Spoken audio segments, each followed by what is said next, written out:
Good morning. I hope your Friday is going well. I appreciate you being here, and I hope you have a great weekend.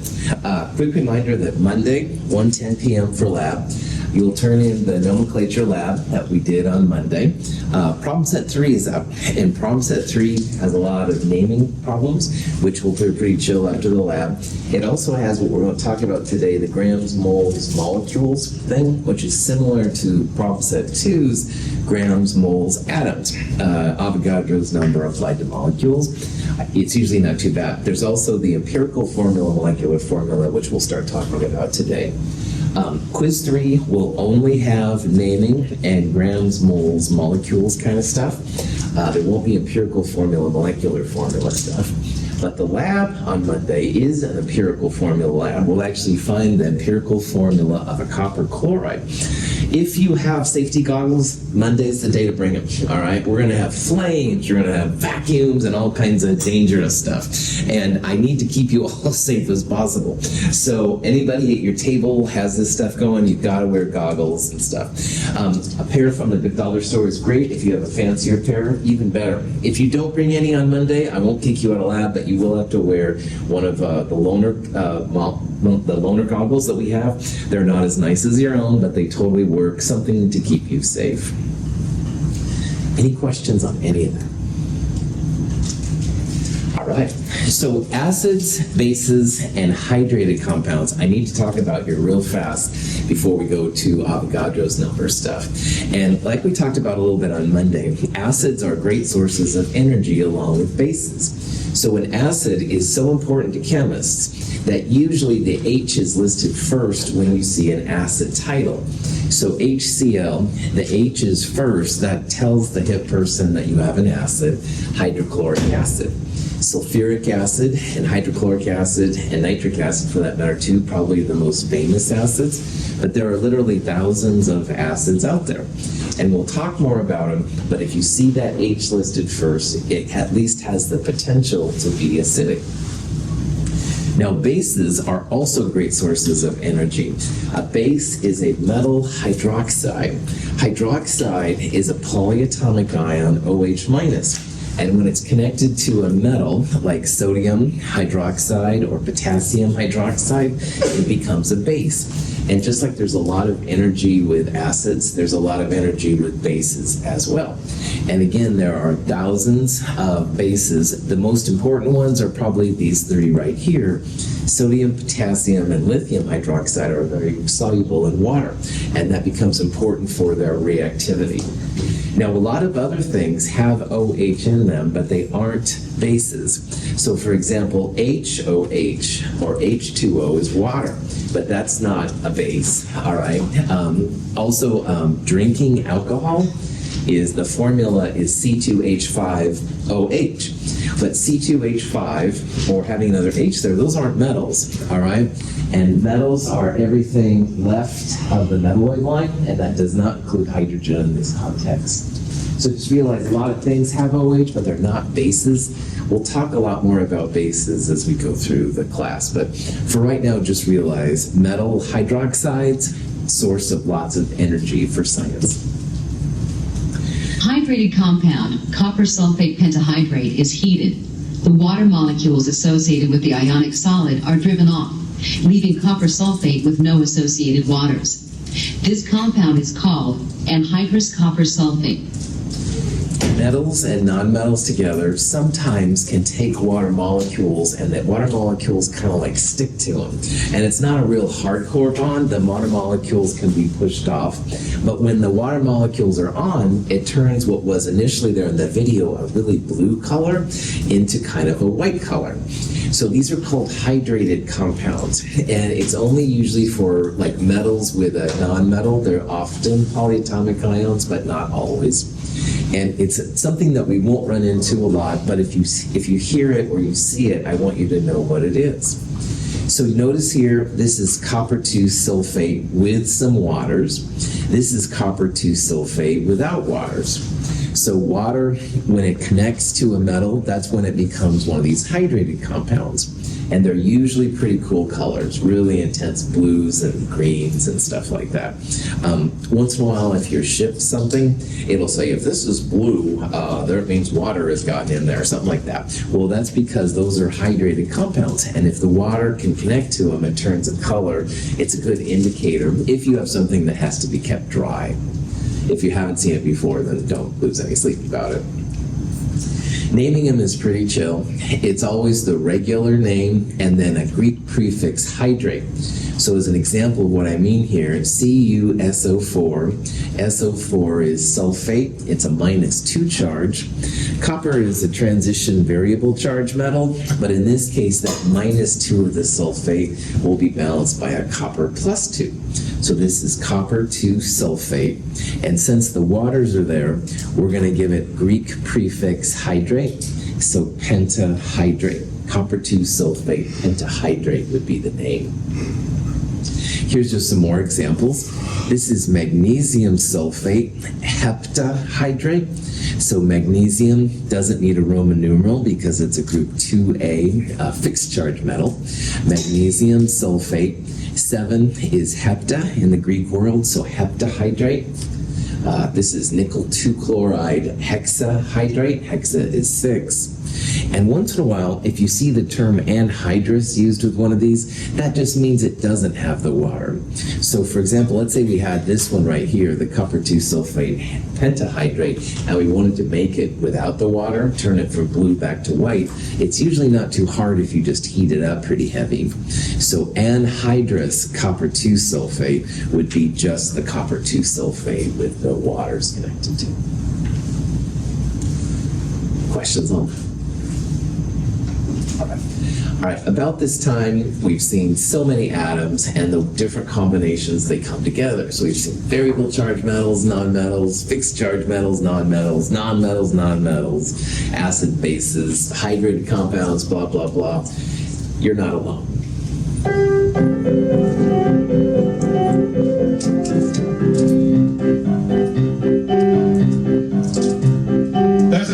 Arsenic, aluminum, selenium, and hydrogen and oxygen and nitrogen and rhenium, and nickel, neodymium, neptunium, germanium, and iron, americium, ruthenium, uranium, europium, zirconium, lutetium, vanadium, and lanthanum, and osmium, and astatine, and radium, and gold, platinum, and indium, and gallium, and iodine, and thorium, and thulium, and thallium.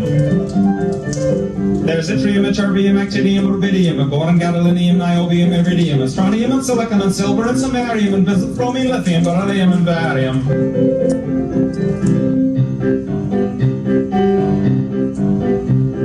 There's holmium and helium and hafnium and erbium and phosphorus and francium and fluorine and terbium and manganese and mercury, molybdenum and magnesium, dysprosium and scandium and cerium and cesium and lead, praseodymium and platinum and plutonium, palladium, promethium, potassium, polonium, and tantalum, technetium, titanium, tellurium, and cadmium and calcium and chromium and curium. There's sulfur, californium, and fermium, berkelium, and also mendelevium, einsteinium, nobelium, and argon, kryptonium, radon, zinc, and rhodium, and chlorine, carbon, cobalt, copper, tungsten, tin, and sodium. These are the only ones of which the news has come to Harvard. And there may be many others, but they haven't been discovered. So totally juvenile. This is sometimes called the chemistry song. And this guy, Tom Lehrer, in the 50s, whenever, who was at Harvard, made a lot of publicity by going around singing these science songs on the piano and stuff like that. If you've seen the Breaking Bad, Better Call Saul series, the one time they showed that one scientist, and he was singing along with the song on his headphones. Of course, I never do that myself or anything, but anyway, it's very normal to feel like there's a lot of them here, and you'll begin to get more familiar with the time and stuff, so just hang tight. You got this. All right. Now, in Chapter 2, Part 1, we looked at the molar mass of an atom. So, for example, hydrogen up there, 1.00794, that's the grams of hydrogen in a mole of hydrogen. And if you have a mole of anything, 6.022 times 10 to the 23rd. We also talked about hydrogen, that number being the atomic weight, which was the mass of an average atom of hydrogen, which is kind of cool. Well, compounds have the same kind of thing. So you can have a molar mass of a compound, how many grams of a compound are in a mole. You can also have a number, the same number, which represents the average mass of one molecule of the compound. So all of those numbers on the red up there are going to be even more useful to us now as we go into this next section. And all these numbers we calculate two meanings. The one is the mass of an average molecule in AMUs, which is kind of interesting, but the real big moneymaker will be the molar mass, how many grams there are in a mole, because then we can count out how many molecules there are and make sure that when the chemicals come together, they're even numbers or whatever. So let's say that you wanted to find the molar mass of ethanol. Now ethanol, I mentioned earlier, C2H5OH, or if you condense it, which is fine, easier for this problem, C2H6O. Well, carbon itself, if you remember from the periodic table, you can look at that red number and to the hundredths place, 12.01. Now I'm cutting it off at the hundredths because usually that's all the sig figs that a scientist needs. That's the grams of carbon in a mole of carbon. But here we have 2 moles of carbon. So if you multiply that number by 2, you're going to have all the grams of carbon in a mole of ethanol. And likewise, hydrogen 1.01, and there's 6 of them in this formula, this number, and we have 1 oxygen, 16.00 grams per mole.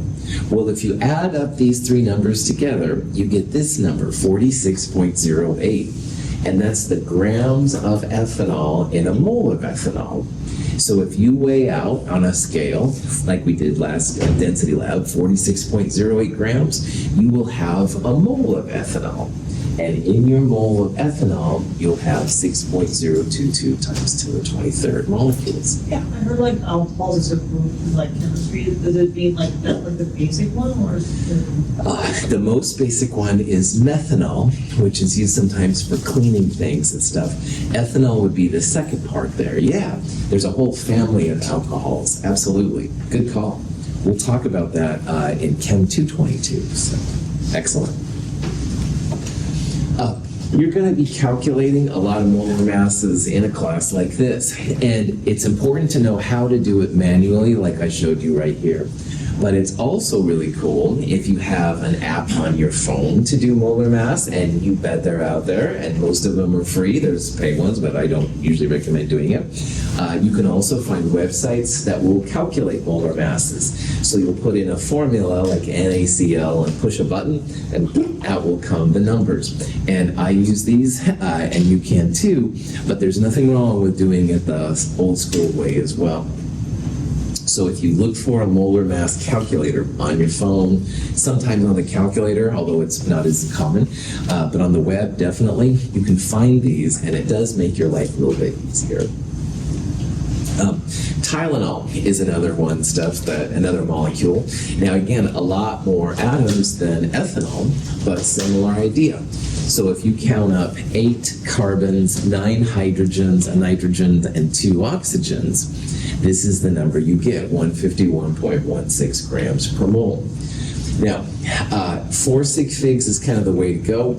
I try to make all of my measurements go to the hundredth. That's usually gives you plenty of sig figs. So there's nothing wrong with using more sig figs, like oxygen, carbon, and hydrogen are known, and nitrogen too, are known to lots and lots of values. But usually if you just go to the hundredth for sig figs, good to go. Now, all the molecules, though, this is the one we'll probably use the most. And of course, it's good old water, H2O. So the question is, what's the molar mass of water? And if you don't have a molar mass calculator, which is fine, you can calculate it. And I want you to underhear this number because we're going to use it a lot. So what I would do is oxygen over there, it says 15.99994 or whatever. Hundredths place works really great. So to the hundredths, you would round up here, that would be 16.00 grams per mole for oxygen. Now hydrogen also has a lot of sig figs, but again, hundredths place usually does great.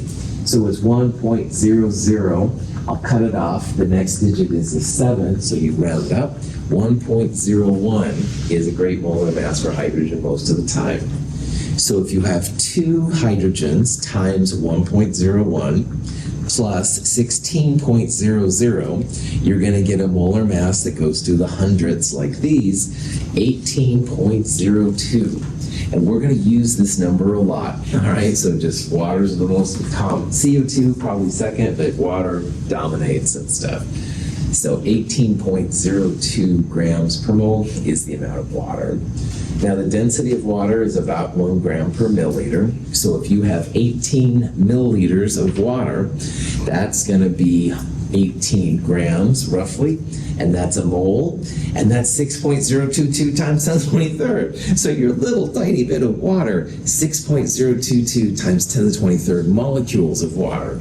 And again, it's just phenomenal how many molecules can be found in these things. Any questions on this? Here's some 1 mole amounts. This is the graduated cylinder. It's about 18 milliliters, which is about 18 grams, which is about a mole. That's where it comes from. So again, this number came from 2 hydrogens and 1 oxygen added together. Now these numbers right here are just different molar masses. So aspirin is about 180 grams per mole. So the white powder in there represents 180 grams. Iron 3 oxide, which is essentially rust, almost 160 grams, and that's what we see. And this is copper 2 chloride dihydrate. It's got a cool blue color. That's 170.5 grams. And you can see here how the density really plays a difference. The densities are quite different. Any questions? That's good. They calculate these numbers primarily through what's called a mass spectrometer. And we saw one of these in the last chapter for atoms, but it's the same idea for a molecule. You essentially insert a sample. It's basically turned into a positive ion, most of the time anyway, and then they vary the amount of the magnetic attraction and repulsion to finally get things to start hitting their detector. So you can see this is for neon. This is for finding the isotopes. Lots of neon 20, but a little bit of neon 21 and a little bit of neon 22. Well, they have similar kind of things for molecules. So this is a mass spectrum of ethanol. Now, ethanol is about 46 grams per mole, but when you start throwing it into electric fields, you end up having fragments, they call them. And a good chemist can interpret these fragments to make sure that it's ethanol, which is kind of cool. But again, this 46, that would be the true ethanol. This is the ethanol without a hydrogen. And in organic chemistry, this is something you'll talk about, like why fragment analysis is important. But think of it as a scale for chemists, all right? They could put these things on there and say, oh yeah, 46 grams per mole, that's going to be ethanol, et cetera, et cetera. So here's a question you might want to see. Maybe you want to find out how many moles of alcohol. And like Michelle said, the ethanol is the active ingredient. Ethanol is the part that makes you drunk. Just say no, kids. But anyway, if you're curious how many moles of ethanol are in a standard can of beer, 12 ounces, blah, blah, blah, we'll assume it's like Coors or whatever, how many moles are in 21.3 grams of ethanol? So let's assume that our can of beer, all right, has 21.3 grams of just ethanol. Now, the beer is going to be more than that. It's going to have more mass, but the rest of it will be water, hops, whatever else goes in beer. It's hard to say. No problem. So if you want to find the moles of something, you need the molar mass. And earlier we saw how ethanol is 46.08 grams per mole. So if we have 21.3 grams per mole, we want to make those grams cancel out and have just moles. Grams divided by grams per mole will give you the moles. And if you do this, this comes out to 3 sig figs, 0.462 moles of ethanol. So our 21.3 grams of the ethanol in the can of beer, 0.462 moles of ethanol. Any questions on that? Again, most of chemistry, it's about starting with some unit, you want some other unit, and you've got some kind of conversion unit. So you're going to divide the grams to make sure that they cancel out. Grams over grams goes to 1, and you have only moles left standing. Pretty chill. All right, well, moles are interesting, blah, blah, blah, but not very exciting. Here's a question. How many molecules of ethanol are in the standard can of beer? Now, just like we saw in Chapter 2, Part 1, to get to atoms, you have to go through moles, from grams to moles to atoms kind of thing. And we're going to do the same thing here. Now, in the last slide, we saw that there were 0.462 moles of ethanol. Now we can convert this into molecules. And we do that using good old Avogadro's number, 6.022 times 10 to the 23rd. And again, please have this memorized / on your note page, something like that, so that you have access to it. But Avogadro's number for anything, 6.022 times 10 to the 23rd. Moles have to cancel, so we'll multiply by Avogadro's number, 3 sig figs. 2.78 times 10 to the 23rd molecules are in the can of beer. And again, it's kind of cool to think about this number because 10 to the 23rd is just incredibly large. And in your can of beer, that's only the alcohol. All right, there's a lot of water and other things in there, and they would have even bigger numbers probably of molecules inside there. So if you have a little, I don't know, Hershey's Kiss or something like that, I don't know where that came from exactly, but anyway, if you eat one of those, it's just an incredible number of molecules that you're eating, all right? You've got the sugar and the chocolate and whatever else goes in Hershey's. In this silly example, we've got the alcohol, ethanol, we've got water, hops, whatever. Again, a crazy number of molecules go in our bodies every day. Now, another question you can do is figure out how many specific atoms of an element are in a sample. So in this problem, we saw that there were 2.78 times 10 to the 23rd molecules of ethanol. Maybe you're curious how many atoms of carbon are in this.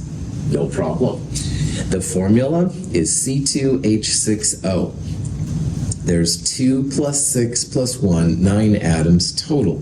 But what we want here is the carbon. So every ethanol has 2 carbons in it.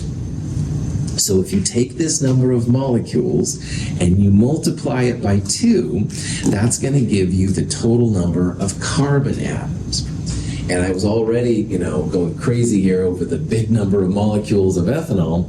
Well, this is an even bigger number. This is just the atoms of carbon in the ethanol. And that's an even larger number.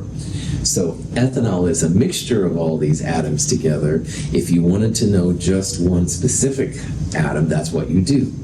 What would you multiply here if you wanted to find the atoms of hydrogen in ethanol? 6. Well done. The formula has a 6 for hydrogen, so you'd have 6 H atoms over 1 molecule to find the number of hydrogen atoms.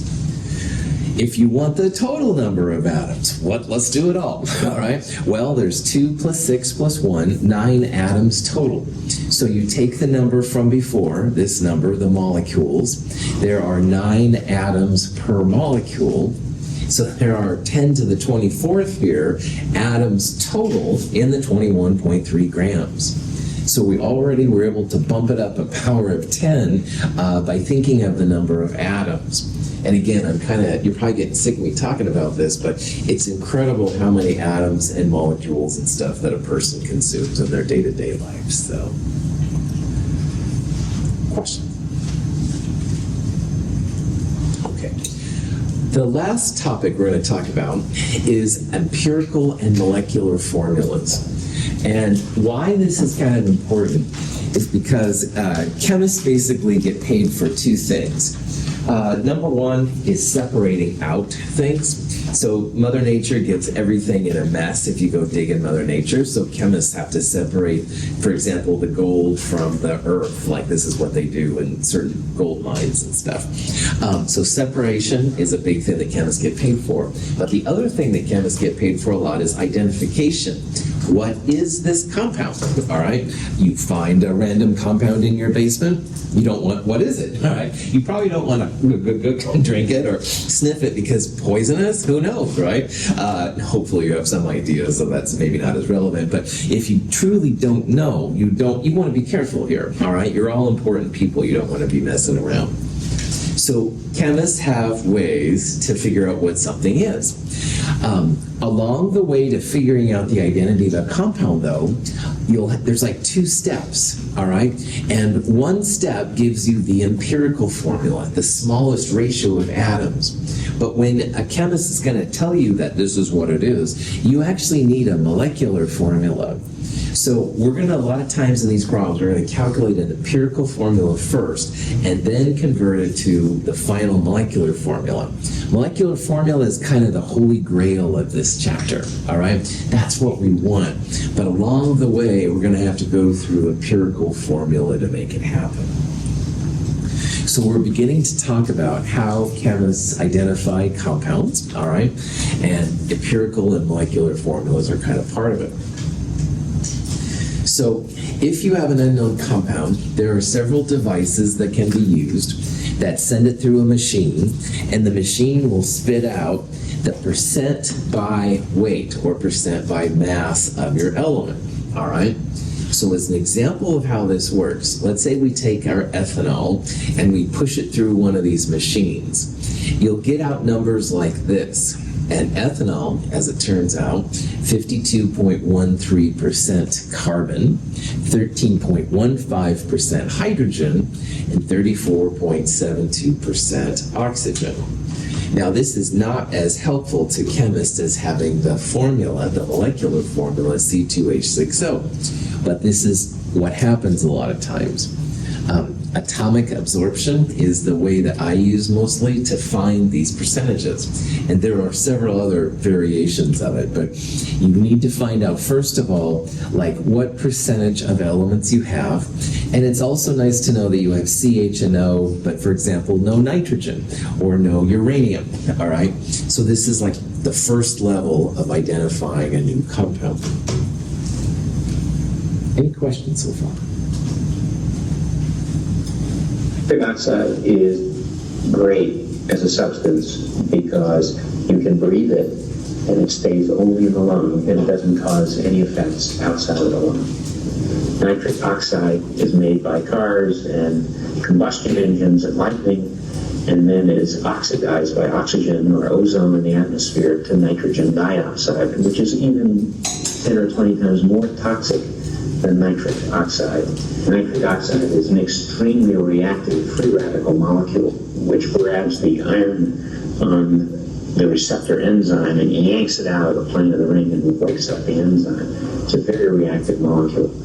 And it dilates the vessels in the lung and dilates only the vessels in the lung and lowers the blood pressure in the lung.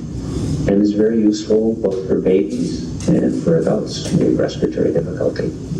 And these babies who are born probably don't make enough of it themselves. We're just supplementing a natural gas with a natural pollutant, as it happens to be. So we're going to talk about some compounds with nitrogen and oxygen in them, and there's actually several different variations of it out there. But before we do that, I do want to talk about nitrogen monoxide real fast. In the 70s, Los Angeles was notorious for having really bad smog, all right? And there were smog alerts and stuff, and they're still there and stuff like that. But anyway, the smog was mostly caused by nitrogen monoxide, and NO reacts with other compounds and water and CO2 and stuff, makes kind of a haze and stuff, so it's hard to see. It's not natural fog, it's like an artificial smog, artificial fog or smog. But anyway, thankfully catalytic converters came along and they were able to take a lot of the NO exhaust out from cars, and so it's not as big of a problem as it was. It can still be a problem, but not as big as it was. So in the 70s, nitrogen monoxide was seen as a bad chemical, all right? Bad, don't mess with it, all right? Well, in the 90s, nitrogen monoxide then all of a sudden became a lot better friend of everyone. And you can see in this little video here how they're giving nitrogen monoxide things to babies to help them breathe better, which is really, really cool. And I have to be careful here because I have a G-rated class. However, Viagra has a certain effect on males and stuff, and apparently sometimes females, I don't know. But anyway, I don't know all the details, but in the mechanism of how that all works, nitrogen monoxide is delivered to these important parts, and that's people do their business. So anyway, nitrogen monoxide has kind of turned around. And everybody thought, oh, NO, that's bad stuff. Well, now NO is seen as kind of cool. So I just wanted to point out that perspective, all right? Like chemicals right now that are bad and stuff, and some of them are really bad, don't get me wrong, but maybe in the future there'll be new uses for them and it'll be better. So kind of a cool thing. But anyway, neither here nor there. Nitrogen and oxygen make lots of different kinds of compounds. NO is nitrogen monoxide, NO2 nitrogen dioxide. I think I babbled in the lab lecture this week about N2O, dinitrogen monoxide, NOx from Fast and the Furious. I'm a big fan of that one just because I like weird movies. But anyway, all of these things are different nitrogen-oxygen combinations and stuff, which are cool. So NO2 is this one, NO is that one, lots of different things. Now, these will have common names as well as official names. And I'm trying so hard in this chapter to make you think about the official names. Nitric oxide is a common name for nitrogen monoxide. And that's totally fine. Just like water is the common name for dihydrogen monoxide, but only nerdy chemists use that, all right? Well, let's say that we have a nitrogen-oxygen compound, specifically nitrogen dioxide, all right? First question, approximately, what is the molar mass of NO2? So if you wanted to find the molar mass of something like NO2, you can go to the periodic table. Now, I'm going to use really cheesy sig figs here because that's all we need. So nitrogen, I'm not even going to go to the 100th, I'm just going to use whole numbers. Nitrogen is about 14 and oxygen is about 16. So one oxygen would be about 14 grams per mole, oxygen about 16 grams per mole, and there's two of them. So 16 times 2 is 32, plus 14. The molar mass is roughly 46 grams per mole.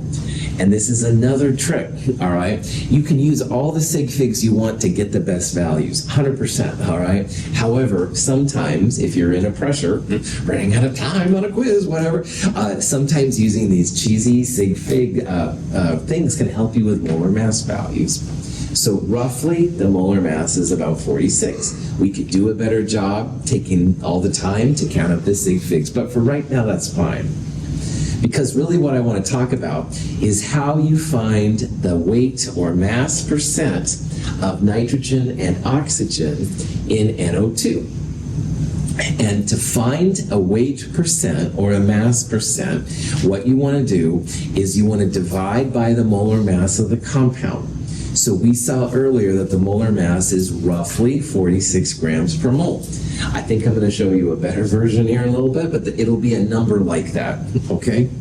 And then in the top part, you use the grams of the element you're looking for. So if we were looking for the weight percent of nitrogen, there's 1 N in NO2. So nitrogen, 1 mole of nitrogen is about 14 grams per mole. So if I needed to do this in my head, a mass percent of nitrogen, I would have 14 grams in the top because that's the grams of nitrogen in the compound, and I would divide by 46, the molar mass of the compound, to find the mass percent. Now, if you do this, no, this is for water. For oxygen in NO2, all right, there are 2 oxygens. So that would be 2 times 16, because oxygen is roughly 16 grams per mole, and I would divide it by 46 as well. So you can quickly find percent nitrogen and percent oxygen values for NO2. You're going to have a percent nitrogen, 14 divided by 46. You'll have oxygen, 2 times 16 divided by 46 to find the percentage.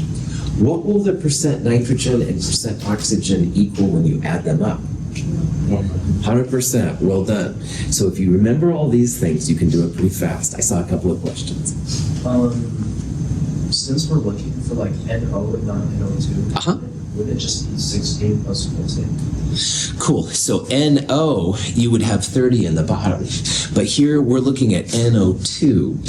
So it would be the N nitrogen plus 16 plus 16. You'd add a second one in there. But you could do the same kind of process for NO, you bet. You'd have about 30 in the bottom, and you'd have 14 divided by 30 for nitrogen. I meant like on the numerator, because you're saying that like you add the grams of the compound you want the So in this problem, we're looking at NO2. All right, we're not looking at NO. But if you wanted to do NO, fantastic, yeah. You'd have N plus O about 30 grams per mole on the bottom, and percent nitrogen, you'd have 14 on the top. But for NO2, 16 times 2, 32, plus 14, you'd use a 46 down there. So it just depends on the compound you want and stuff. I'll show you water here in a little bit as another example how this works. Michelle. What do you mean times of the percentage? That's just converted to percentage, just like times one. You bet, that's right. You can also have the decimal version. These are usually listed as percentages, but there are advantages to using decimal. Absolutely, good. Regardless if you have NO, NO2, water, caffeine, all the percentages should equal about 100%, which is cool. So keep that in the back of your mind too. Good. Other questions? These are good questions. Yeah, Kevin. When you say percent weight, is that also the same percent mass? Yes, that's right. Technically, these are masses because we're using grams, but weight is proportional to the Earth. So as long as we're all in the Earth, weight and mass are interchangeable, all right? But in reality, you're right. One day we're going to hopefully be in the moon and Mars and stuff like that. It's going to be a huge difference then, man. We should technically use mass, but almost everybody uses weight. Good. Excellent. Call me on that. That's important. Other question? Okay, here's an example with water. Now, if we wanted to find percent oxygen in water, all right, molar mass of the compound in the bottom, we're looking for oxygen. Oxygen, there's one O in H2O. So that would be 16.00 for grams of oxygen in the top. You divide by the molar mass. Most of the time, people will multiply it by 100, but you could use decimal too. This comes out to be, with a lot better sig figs, 88.79%. So what that means in oxygen, 88.79% of it is oxygen. In 100 grams of oxygen, you'd have 88.79 grams of oxygen. Now, for hydrogen, there's two ways you could do it. Percent hydrogen, you'd still have 18.02 on the bottom. In the top, though, you'd have the H, and since there's two of them, you would have 2 times 1.01, or if you wanted to get 4 sig figs, you could get 1.007, a better number. That would be one way to find percent hydrogen. But chemists are lazy. If hydrogen plus oxygen equals 100%, why not just take 100%, subtract the amount of oxygen to find the percent of hydrogen? So you can do it either way. You could go 2 times the mass of hydrogen on top, divide by 18.02 times 100, or if you have the percent oxygen, 100% minus that will give you percent hydrogen. Hydrogen plus oxygen equals 100%. Just like in NO2, it would be nitrogen plus oxygen was 100%. Any questions? Yeah. And that would only bring this present to elements. You could have 10 elements. You'd have 10 different percentages, but all of them would equal 100%. So you'd have to do like more calculations like this, but yeah, no problem. It still works. You would just have like more pieces to play with, man. Good, excellent question. Yeah, as many elements as you have, they would all fit in there. So good. Okay. The punchline of this slide is that if you're ever asked to find the percent of an element by weight, by mass, like Kevin asked me about, molar mass on the bottom, and you want the grams of the element on the top. So for oxygen here, it was 16. There's 1 oxygen. If it was hydrogen here, you'd have 2 times hydrogen in the top, all right? That's the easiest way to find percent elements in a compound. if you have the formula and the molar mass, no problem. And they all equal 100%. These are just two, but you could have 5 or 10 or 20. So 300. right now there's 118 elements, so you bet you could have that many. You want to use more and more sig figs, because I'm sure some of them would be more common than others, but I like the way you think. Boss. Anyway, all right. Other questions? Prophet, I was thinking. Okay, I'm going to say it. Your cell phone has like 1/3 of the elements supposedly in it. So in theory, you could find the percent elements in your phone or something like that, and that would have like 40, 50, whatever elements. So that would be the closest application I could think of to having 100. But okay, Prophet on. I'm going to go back to business here, but that was kind of a fun comment. All right, Prophet on. Questions? Okay. Now, back to NO2, all right? Here's the way to calculate both nitrogen and oxygen for NO2, all right? If it was NO, we'd have a different number down here, and you'd only have one oxygen right there. But for NO2, 3 atoms total, the molar mass, to better sig figs, 46.01 grams per mole. So notice that that number goes in the bottom of both of these. Now, NO2 has 1 nitrogen, and to the hundredths place, nitrogen is 14.01. So percent nitrogen, 14.01, divided by the molar mass times 100, 30.45% nitrogen. Cool. Now for NO2, there are 2 oxygens in NO2. So we're going to go 2 times the mass of 1 oxygen, and oxygen is 16.00. So 32 divided by the molar mass times 100%, 69.55%. Check yourself. Add these two numbers up. Should be pretty close to 100%. In this case, it is.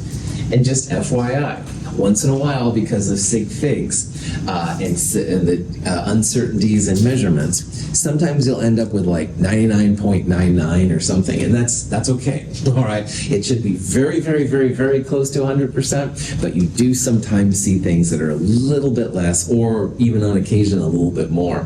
That's a combination of sig figs and not having good enough scientific things. But most of the time, and I think all the time in this class, you will see them equal 100%. Okay, so these are kind of cool numbers. Like in 100 grams of NO2, 69.55 grams would be oxygen. And in 100 grams of NO2, 30.45 grams would be nitrogen. And these are kind of cool numbers to know. So let's do a quick example here with, you guessed it, nitrogen monoxide. So again, NO is similar, it's just it has only 1 oxygen and 1 nitrogen. So if you do a good job to find the molar mass of nitrogen monoxide, it comes out to be 30.01 grams per mole. So if you want percent nitrogen, 30.01 goes right there. Now, how many nitrogens in NO? 1. All right, yeah. It's not N2O or N3O, it's just 1 N, okay? So the top part will be 14.01. You'll divide it by the new molar mass, 30.01. It'll be a number a little bit less than 50%. The answer comes out to be 46.88%. So again, for any formula, all right, molar mass on the bottom, amount of the element in the top, good to go. How would you find percent oxygen relatively quickly for NO? Whatever minus. Nice. 100% minus 46.68 would give you the percent of oxygen. I think it's this number right here. Yeah. Good. Okay. Questions? So at this point, it might seem like, hey, why are we doing anything with formulas? All right, because these percentages are pretty cool, and you can find how much is in, 100 grams and stuff like that. Well, there's a problem. Because nitrogen and oxygen, as well as making NO2, they also make N2O4. Now, it's getting close to Halloween, so I can tell you this story. I was in lab in graduate school, and I was in a hurry. It was a Friday night, and I wanted to go to the library and study articles. And I'm coughing because I'm not really telling you the big story. Maybe I wanted to explore the percentages of alcohol. I don't know what I wanted to do, but anyway, it was a Friday. I was in a hurry. All right, didn't want to stick around. So I had a compound that I had to put in an acid bath and then a base bath to clean it. These are pretty heavy metals I was using. And for Monday, I needed this thing to be dried and clean. So I was in a hurry. I didn't leave it in the acid bath long enough. So I just a little bit put it in the acid bath, put it in the base bath, and thank the heavens, I turned my head, probably to change the radio station or something like that, and whoosh, this big thing of brown gas just went in front of me, man. Now, brown gas, in this case, turns out to be nitrogen dioxide. If I would have been looking over that and done this, it causes edema in the lungs, I wouldn't be here. You'd have a different instructor. So, thankfully, I wanted to change the station at that time, whatever. And it was really freaky. Now, what's really wild is that if you let that stuff simmer down, it goes to the colorless and inert N2O4. N2O4 isn't really your friend. You don't want to go breathe it. But on the other hand, this stuff will kill you right away. This stuff would just, if you had too much, you'd lose oxygen, that kind of stuff. But anyway, this is better. It's not good, but it's better than this stuff right here. So let's say that instead of the more nasty brown NO2, we wanted to find the mass percent of N2O4. Okay? Now, how does NO2 compare to N2O4? The formulas. Good, yeah. If you took two NO2s, it would be like one N2O4. Or if you divided the 2 and the 4 by 2, you would get NO2. So it's like this number times 2 is N2O4. And this number divided by 2 is NO2. Now, why that's important, if you're just multiplying NO2 by 2 to get this one, you would multiply 46.01 by 2 to get the molar mass. So 46 times 2, I think it's 92 or something like that. Roughly, that would be the molar mass of N2O4. In the top part, N2O4 has 2 nitrogens. So I would multiply the N by 2, and instead of using 2 right here, I would use 4. Punchline, you multiply the molar mass by 2, because this times 2 is this. You multiply the top part by 2 to get that part. Will the percentages be any different for N and O? No. A lot of you are seeing it. Yeah. You're going to have the same percentages of nitrogen and oxygen in N2O4 as you have in NO2. All right? So when it comes to being a chemist, we need more than the percentages, because this happens a lot. The percentages of N and O in NO2 turn out to be the exact same in N2O4. And guess what? There's an N3O6. Same percentages, all right? Organic chemistry especially, this is a real common phenomenon where you have these multiples of some base thing to get a new formula. And they do really neat things. And like I said, brown NO2, super deadly. N2O4 is not as deadly, colorless. Big differences by just changing the ratio of the atoms. So I point this out here because mass percentages, weight percentages, chemists need more than that, all right? Because you could get to these numbers, but you wouldn't be certain if it was NO2, N2O4, N3O6, and different things like that. All right? So a mass percentage, weight percent is a step in the right direction for chemists to figure out what it is. But we need more than that. And it's this crazy integral thing that happens. It's more organic chemistry than inorganic chemistry, but inorganic does it too. And it just happens, and we'll see some techniques now to kind of knock this out. Any questions on this? Okay, so the punchline here is that, wow, mass percentages can be cool, but there usually needs to be a little bit more information to figure out what the actual formula is. We need to know if it's brown NO2 or colorless N2O4. So, when a chemist figures out a formula, the first step is to always use those mass percents, weight, mass, whatever, and that will allow you to find the empirical formula, the smallest whole number ratio. But that's not the end all. We have to go from an empirical formula to the molecular formula. So I'm going to stop here because this will take a little bit. We'll do this on Monday. There's a method to find the empirical formula first and then the molecular formula. We can then distinguish between NO2 and N2O4. Cool. All right. Thank you for being here. I appreciate it. Have a wonderful weekend. See you on Monday.